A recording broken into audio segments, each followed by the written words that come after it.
We will have a roundtable discussion, and I would like to introduce Lutz Krause, Head of IT Infrastructure at Hamburg Süd, Sebastian Biebel, Vice President Service and Advisory at ITSM Group, and our moderator of the roundtable will be Lars Wentorp, of CIO of Hamburg Port Authority. Sorry. The subject of the roundtable discussion is target of IT service management by CIO. Mr. Wentorp, would you please start the discussion? Yes, thank you, Peter. And welcome to everyone to our roundtable, and we hope that we put some interesting points for you together today. I want to get a little bit of a presentation of the participants up front, and so you know a little bit. First, there was Lutz Krause. He is 52 years old and has more than 25 years experience working in IT.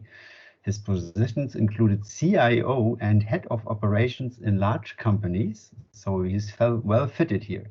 He's currently with Hamburg Süd as head of IT operations. Regarding ITIL, he is an ITIL pragmatist who is more interested in a functional process than in a good theory.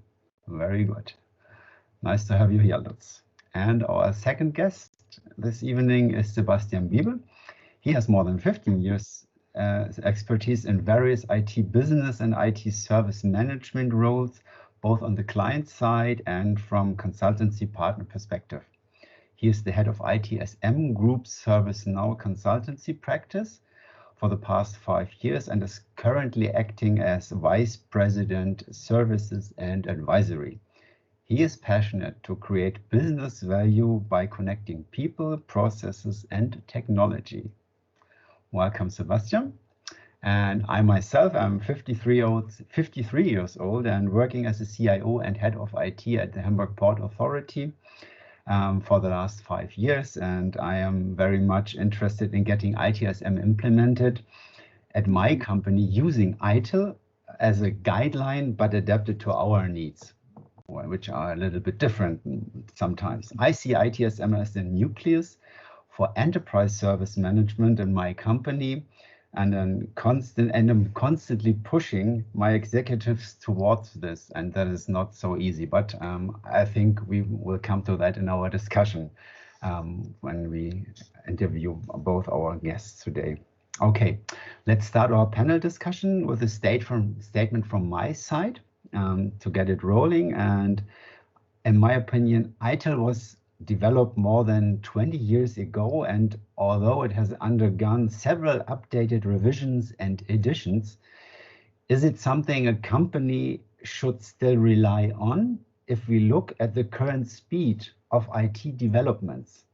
For example, if you look at DevOps, it doesn't seem fitting to have a change advisory board only every 14 days, but rather daily or hourly. And let's see what our participants, our guests, have to say about that. Lutz, how do you see that development? How are you using ITIL? Yeah, good evening also from my side. So I'm fully with you, Lars. Looking back 20 years ago, I perceived ITIL as a very static set of rules. And being a German, I always want to do my job 100%, so I had difficulties in the beginning to implement ITIL 100%. That's more than obvious. So since I see ITIL as a toolbox, this has changed for me significantly, and so we achieved a lot by we added a lot of value by using parts of ITIL, and this is normally how you want to use it. Clear processes, defined decision path, stable operations, and this worked pretty well for small companies, medium-sized, and bigger companies. And I had the same reflex when I've seen ITIL version 4 now. My first reflex was Agile and ITIL. That's contradictory. This doesn't fit together. And again, I think I had to change my view on this. I think now ITIL and DevOps, for example, fit very well together. Because also DevOps is in agile methodologies. This is not chaos. Even the opposite is true. So in DevOps environments, for example, you need to have much more stricter processes, and you only need to speed them up. That's the key. Automation is the key here for me. So coming back to your change process, accelerate your change process, accelerate your change advisory board by fully automation. So I think that's key, and then they fit together very well. Okay, very interesting. And Sebastian, on your side, what are your thoughts? Do you agree, or do you have other opinion about what Lutz just said? No, in general, I would fully agree with what Lutz said. So what I think is, I was actually never a friend of the theory alone. So when one says I want to implement ITIL, I get a bit nervous because I've always seen and still see ITIL as a collection of good practices for service management. And a lot of what ITIL brings of good practices is still true. And we talk about things since years, like service catalog management, for example, or configuration management. And a lot of these things are in today's world even more important than before, because if you think about service automation, efficient service automation, then you need this as kind of a basis in order to achieve that. Or also things like efficient security incident response. Their configuration management is key. So I think it's still valid, but it needs to be in a modern kind. It needs to open up to the agile world, let's say, especially in the context of, if you think about the millennials now at the workplace, in the age of Netflix and things like Amazon, where in the consumer world you are used to the consumer experience. And there it's important that we also adapt these new things for service management. From my perspective, it's very important that you tailor ITIL to the respective corporate culture, to the organizational environment, and that's a critical success factor to really combine the theoretical good practices with state-of-the-art technology. And facilitating, of course, the mind change in order to really make the change happen in the heads of the people. And modern service management, IT service management, really needs to consider and integrate with other methodologies like DevOps and like Agile. And ITIL 4 actually is exactly a step in this direction.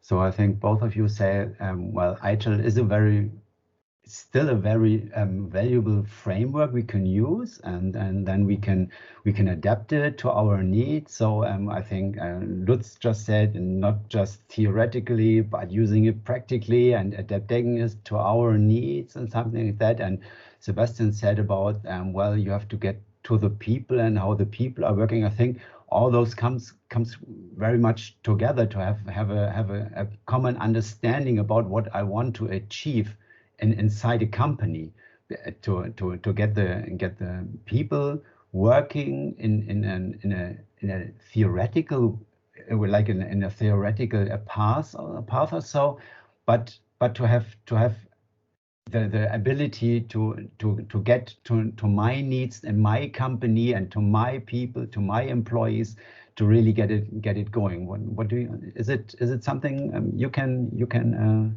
agree to, Lutz? Yeah, absolutely. Absolutely, yes. Perfect. Okay, Sebastian, also? Yeah, I think what you say is definitely true. And I can give you one example. So the corporate culture is so important. I mean, if you say you create a single point of contact, you can do it via a virtual agent in today's world. But you can also say, hey, in our culture, we want to have face-to-face contact, and we have here a hub in our office where you can go to in order to engage with the IT service. Yeah, I've seen both sides, and both sides I think are valid, and it depends a bit on the environment, on the industry, on the culture, and that's why I think you're absolutely right. When I look at my company, I think there was once, I think like 10 years ago, they said, oh, we have to use ITIL with all processes and have like this straight way and get it done. And it was a absolutely catastrophe. And ITIL is just a flame word today now, because everyone sees how can you go get all those owners and all those processes and get it done. And so, but we started slow with only some services we wanted to use from ITIL, and also adapted it to our needs, and now it's a little bit more into the company, but it's still a long way to really get it going and to get all the processes being used. I don't know, Lutz or Sebastian, perhaps you have some experience from your side, how it crashed completely when trying to implement it, or where it worked very much, where it worked out in your companies. Lutz, do you have something? I think you should always start where you have problems. So, for example, if you suffer from major incidents, check your change process, check your problem management. This is something I've done in the former company.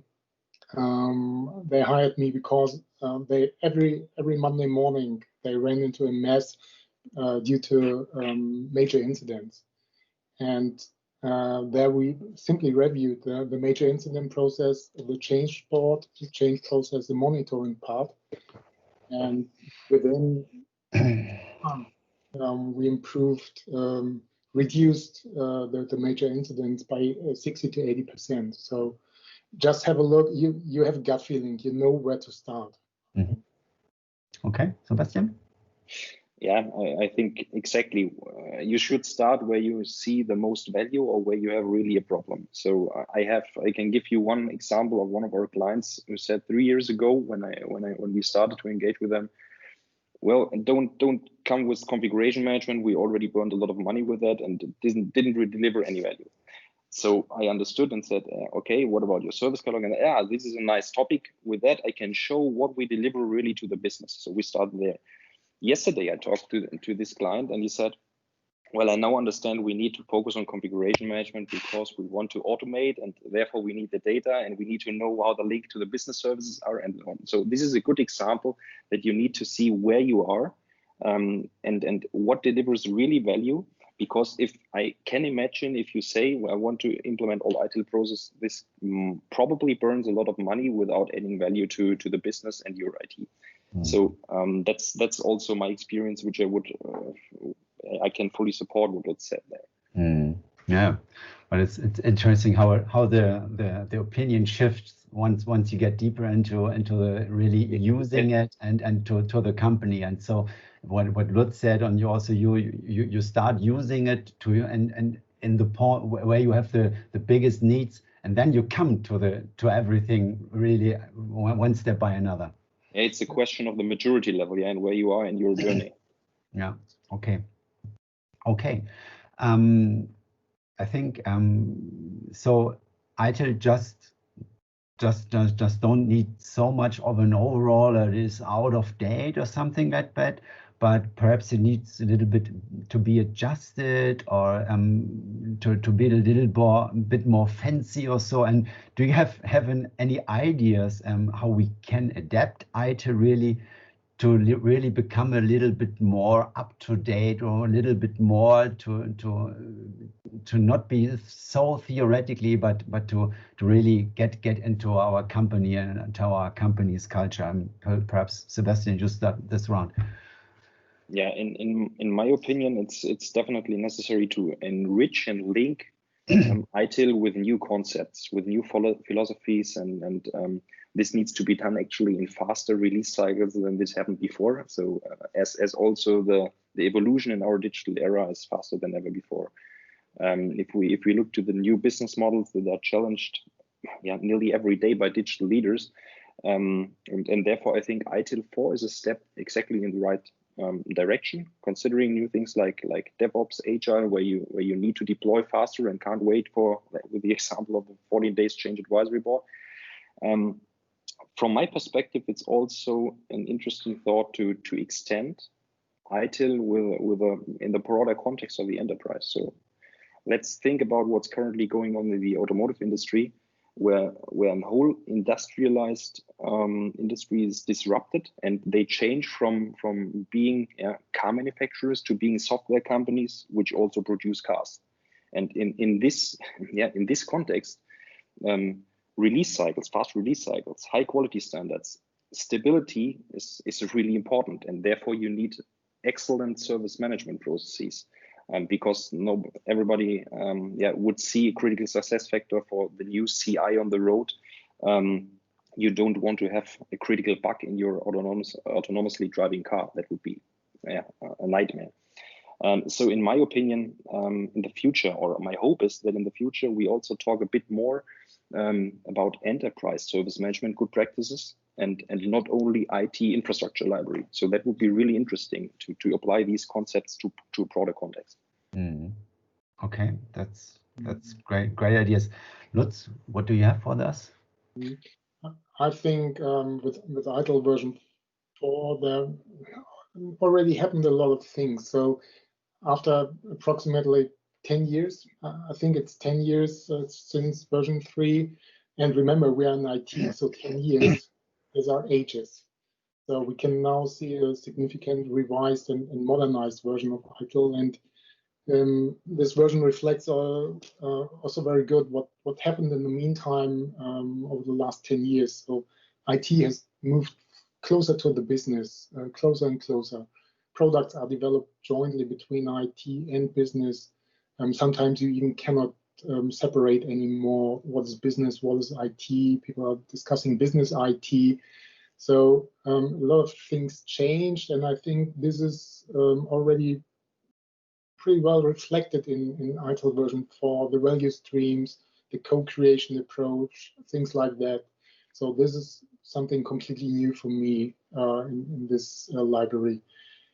So I think it's closer to reality now, and I can only subscribe to what Sebastian just said.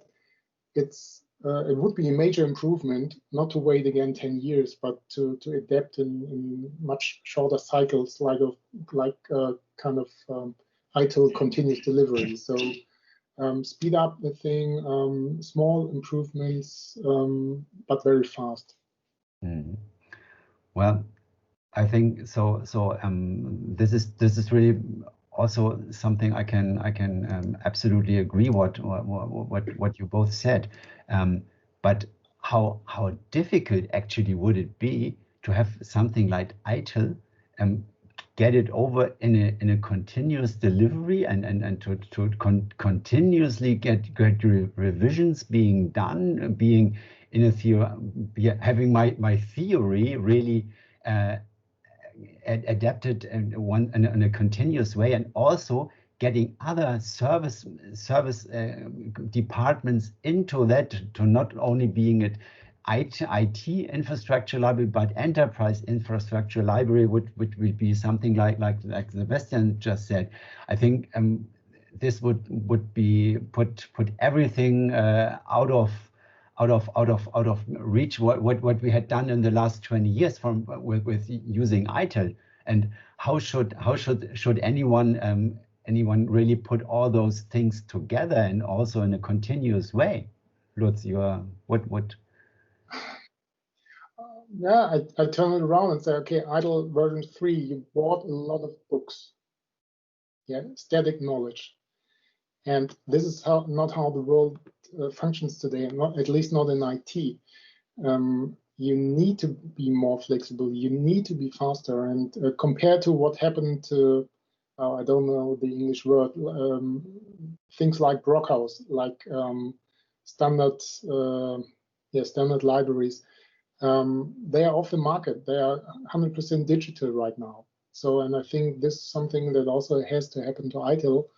Forget the books, and I even don't know if I think it's one book now, but I don't read books anymore. So do it like Wikipedia did. This killed a lot of libraries, but this is a very fast and very, very good solution, and I think ITIL should use same methodologies. Sebastian? Yeah, I think that it's no option to not be fast, because if you are not fast, then you're out of the game actually.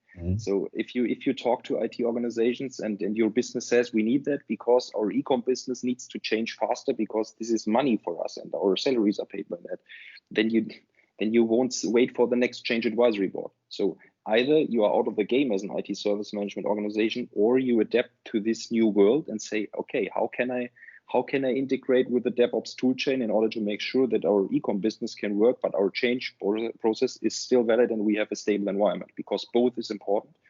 That's just an example how I think it's important that we stay up to date with the fast speed of our digital era, and therefore it is essential that we update ITIL and our service management concepts faster than ever. No opinion to not be fast. Okay, oh, was it right? Not an option. Not an option to not. Not an option to not be fast. Okay, but also the thing is, like I said in my introduction, I'm seeing ITSM as a nucleus for enterprise service management, and it takes so many people to have really an ITSM, like an IT infrastructure library. How could we get someone from HR to build an HR infrastructure library, or from facility management to have a facility management infrastructure library? Is it something we should go on, or is it something that will come? Or I have no idea how that I think this is really something IT is normally IT is very structured, and this is because so IT got into this structured library, something like that, and to have all the processes around. But like HR, I think most of the companies are doing HR their way, but everyone knows how it is being done. Do they have any standardized groups around the globe and doing something? Why haven't they done anything like that? Do you have an idea for that? I think you don't need an HR library. You don't need a facility management library, because this already exists, and this is something we are discussing today. Because I think HR, for example, has incidents, has service requests, has changes, just like facility management with a broken toilet, things like that, like a finance department. So I think what we are doing in shared services, this is very often exactly the same, just a different topic. And what I see in HR, what I see in facility management, for example, is they're still very often doing it the same way like we've done it 20 years ago. They're using shared mailboxes. They're doing things with email, with phone groups, things like that. And I don't get why, because I think to reuse what we've done in IT, this should really add value also to them. And it's not for nothing that large tool providers, I don't mention names here, are increasingly going over to offering modules also for HR, for facility management, for other shared services, and you can even use it for external customers. Yeah, like in one of my former roles, we managed to convince a business that they hand over the product support for their external products, and these were high quality, high-end technology, high-end products, and they offered they handed over the support for these things to us, to our service desk, because we delivered a perfect service to them for IT, and they asked us, okay, can you take over exactly the same things like incident management, like service requests, also for our end customers. And this also worked out really good because the processes are pretty similar. So for me, then the next question is, why do I have an IT service desk? Why don't I have a service desk, a shared service desk? Why don't we reuse all the knowledge we built over 20 years in IT and hand it over to our company, to our whole company? I think we can add a lot of value here. Yeah, that sounds appropriate. Sebastian, what do you think?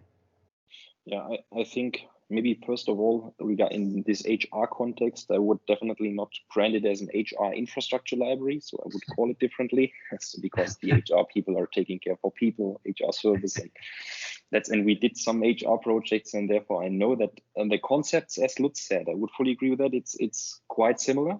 So they have also tier structures and specializations. So the routing of cases is important.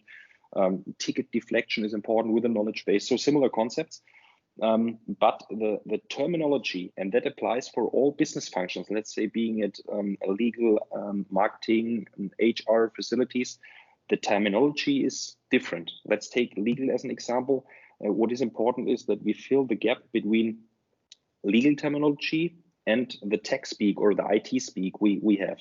And therefore, I think the concepts and the know-how we have from IT service management is definitely a nucleus and can be a catalyst for enterprise service management.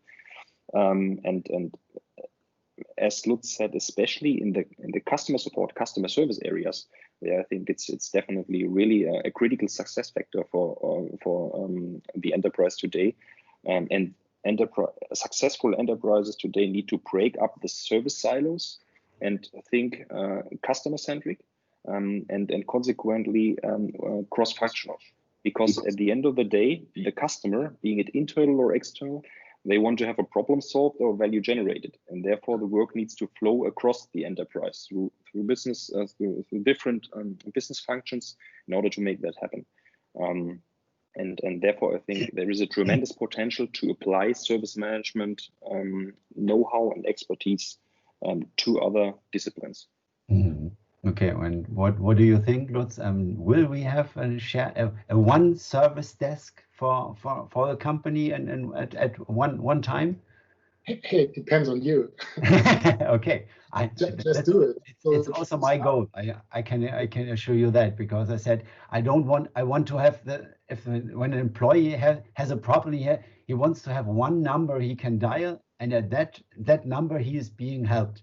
And this is doesn't interest me if it's an IT problem, an HR, facility, legal problem, whatever. He gets being helped at that only one number, and this is really he has one site he can go to, and he gets the help he needs, and so, but it's quite a way, because I think most of the companies they're still only just IT using something like that, perhaps a little bit sometimes HR. I don't know. What do you think, Lutz? I think you have to convince with quality. So if you deliver such a service in high quality to the business, and then start the discussion, why don't you hand over additional things to us? Then it will work out. Yeah. Okay, Sebastian. Yeah, I think there are some innovative companies in the market who are already at a stage where one can say they have, for example, an excellent organized GBS, Global Business Service function, where they have finance, where they have HR in, where they have facilities in.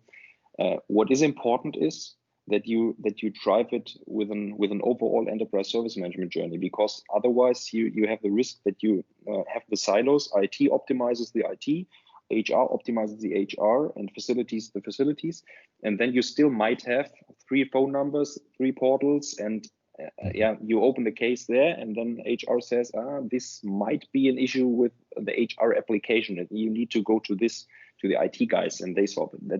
Then that is not really a good user experience. So that's something you need to have the broad context and treat it as a node with a complete picture. Yeah, I think it's also something there has to be really a strict governance about that, and so not everyone is allowed to do portals and so and also I think it's something like on the executive level, it has to be wanted from the management to have this enterprise service management, and to get my company to have one portal and one number and one desk.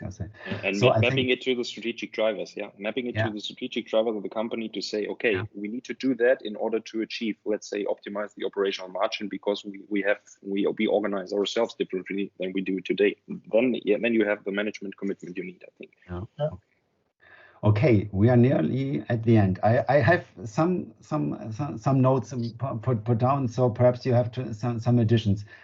We started like doing the right thing with ITIL or in the processes we said, and so get really where we have our biggest needs and start there. Don't start everywhere or start something everyone tells you have to start there, but start right there where you have the biggest needs, and also get to the people and get the people involved and having the culture to use it. And then there was this very nice slogan, not an option to not be fast. I think that was really something I would take away from this one, and also that the vision or something would be one service desk for the whole company, one phone number, one help center or something, and also the management attention. Perhaps Lutz, you have something to add to that, and one statement from you, or are we? It's pretty complete. Just to summarize this, I think we have a lot of knowledge in IT that is not known to the business. Just think a little bit outside the box, how we can reuse this knowledge for the business and how you can add value to your business with this knowledge. Okay, Sebastian, from you? Yeah, I would say maybe to add to that what you already said, it's important tailoring. It's not one size fits all. Mm-hmm. And it's considering people, process, technology, and considering also the latest methodologies and state-of-the-art technology. Mm-hmm. And then IT service management can be the nucleus for enterprise service management from my perspective. Okay, very good. Thank you both for having this very nice panel discussion in this evening, and thank you everyone for joining us here. Nice round 20 people already still there at this evening. And Peter, I think it's back to you. Yeah, thank you very much, gentlemen. A very interesting discussion. It cribbled in my fingers. I mean, I come out of the same direction as you guys. And therefore, ITIL 4, I mean, we've seen that in the morning presentation. I would like to tell everybody to, when we have the downloads available, to look at the first presentation from Roman Juranev in this morning. He had, he's the ITIL 4 architect. I mean, he was the one developing it all.